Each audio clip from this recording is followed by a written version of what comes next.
Welcome to the final part of our Venice tour. Today, we leave the famous landmarks behind to find the quiet, authentic soul of the city. We begin in Dorsoduro, a neighborhood known for its art, its academics, and its wonderfully peaceful atmosphere. Here at the Square di San Travaso, you can still see gondolas being handcrafted using techniques that haven't changed in centuries. If you like this content, please help us by hitting the subscribe button and notification bell so you can be notified when we upload additional content. Hidden behind high brick walls are Venice's secret gardens, green oases that offer a stark contrast to the stone and water outside. Every campiello tells a story of community.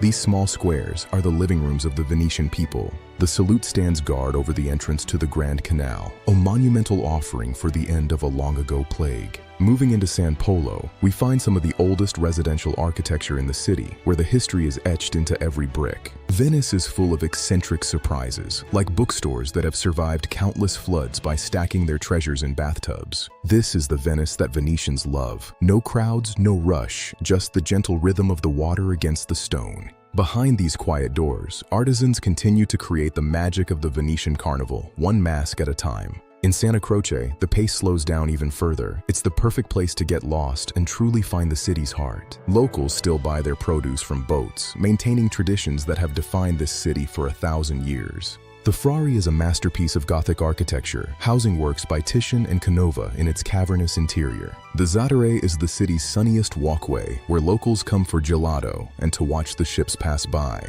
Venice is a labyrinth that rewards the curious. Every corner turned is a potential discovery. Even the smallest balcony becomes a garden here. The love for beauty is evident in every detail. As the sun sets over the lagoon, the city is bathed in a warm, ethereal glow that feels like a dream. At night, the secret Venice belongs only to the shadows and the ghosts of the past. It is silent and sublime. From the grandeur of San Marco to the colors of Burano and the secrets of Dorsoduro, we've seen it all. Venice is a city that never leaves you. Thank you for walking through its history and its heart with me. If you like this content, please help us by hitting the subscribe button and notification bell so you can be notified when we upload additional content.